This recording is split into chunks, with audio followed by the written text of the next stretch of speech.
જાણીને આશ્ચર્ય થશે કે ક્રાઇમ કેપિટલ બની ચૂકેલા અમદાવાદમાં હવે યુપી બિહારની જેમ ગુનાને અંજામ આપતી ગેંગો સક્રિય થઈ રહી છે।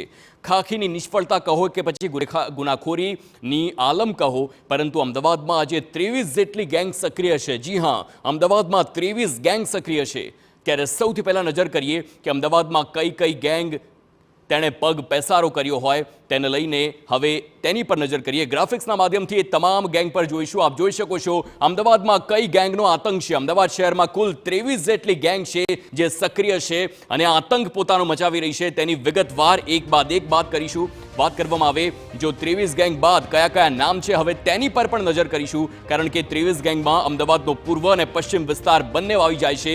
આખરે કઈ ગેંગ છે તેની પર નજર કરીએ તો હાલ 23 જેટલી ગેંગ છે અને તે ગેંગના જે સભ્યો છે તેની વાત કરીશું। સૌથી પહેલા લાકડા ગેંગ, કપ્તાન gang, Kallu gang, Marwadi gang. જી હા, આ જેટલા પણ ગેંગના તમે નામ સાંભળી રહ્યા છો આ તમામ ગેંગો અમદાવાદમાં સક્રિય છે। આ સાથે જ કાચિંડા ગેંગ, આશીષ રબારી ગેંગ, ગુલાબનગર ગેંગ, આ ગેંગ અલગ અલગ વિસ્તારમાં સક્રિય હોય તેમ લાગે છે।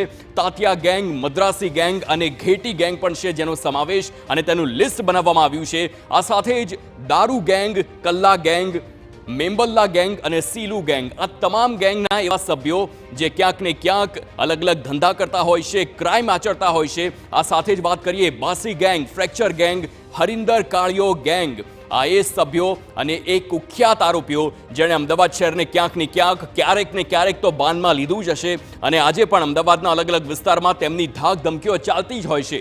અમરાઈવાડી અને આ સાથે જ ખોખરામાં પણ લાકડા ગેંગનો સૌથી વધારે આતંક જોવા મળે છે।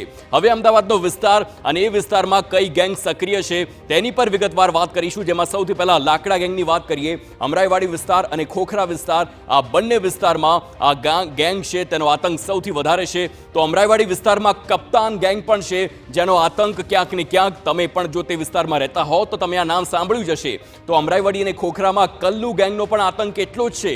આ એ ગેંગો છે જે અમરાઈવાડી વિસ્તારને અને ખોખરા વિસ્તારને ક્યાંક ને ક્યાંક વારંવાર બાનમાં લે છે। મારવાડી ગેંગ પણ તેમાંની એક છે। મારવાડી ગેંગ પણ અમરાઈવાડી અને ખોખરામાં તેનું નામ તમે સાંભળ્યું હશે। અને જો અલગ અલગ આપણે વાત કરવામાં આવે તો નાગરવેલ વિસ્તારમાં પણ ગુલાબનગર ગેંગ છે તેનો આતંક જોવા મળે છે અને ત્યાં ક્યાં હત્યા હોય, મારામારી હોય, લૂંટફાટ હોય, ચોરીની ઘટના હોય, તમે આ નામ તો સાંભળ્યું જ હોય। નિકોલ વિસ્તારની વાત કરીશું જ્યાં ફ્રેક્ચર ગેંગનો આતંક છે। આ ગેંગના નામ પણ આપ જોશો તો ક્યાંક ને ક્યાંક તેમની પ્રવૃત્તિઓથી પણ આપણને ખ્યાલ આવશે કે ગેંગનું નામ કેવી રીતે પડ્યું છે।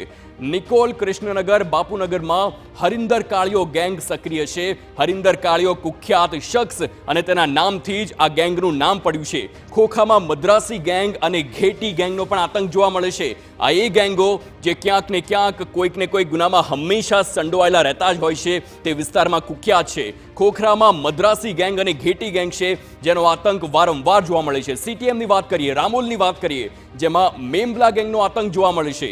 મેમ્બલા ગેંગ જે સીટીએમ અને રામોલ વિસ્તારમાં તેનો આતંક મચાવે છે। આ પૂર્વ વિસ્તાર એ તમામ અલગ અલગ વિસ્તારો છે પૂર્વના જ્યાં અલગ અલગ ગેંગ જોવા મળે છે। કાચિંડા ગેંગ જે મારામારી અને વ્યાજખોરી માટે કુખ્યાત છે। હવે ગેંગની એ પ્રમાણે વાત કરીશું કે અલગ અલગ ગેંગ કઈ વૃત્તિ માટે તે કુખ્યાત છે, જેમાં આશીષ રબારી ગેંગ પર ખંડણી અને હત્યાના સતત એક બાદ એક ગુના નોંધાયેલા રહેતા હોય છે। તે જેલ હવાલે પણ થાય છે અને ત્યારબાદ છૂટીને તે જ કામ ફરી કરતા હોય છે। તાતિયા ગેંગ પર અપહરણનો પણ છે। દાદુ ગેંગની વાત કરીએ તો મારામારી અને હત્યાના ગુનામાં પણ તે લોકો દાદુ ગેંગના સભ્યો અનેક વખત સંડોવાયેલા હોય તે સામે આવ્યું છે। સીલુ ગેંગ પર હત્યા, મારામારી અને પોલીસ પર હુમલાનો ગંભીર ગુનો આ ગેંગ વિરુદ્ધ નોંધાયેલો છે। તો અલગ અલગ ગેંગની વાત છે। બાસી ગેંગની હત્યા, જમીન કબજા અને ગેમ્બલિંગમાં પણ સંડોવણી હોય તે વાત સામે આવી છે।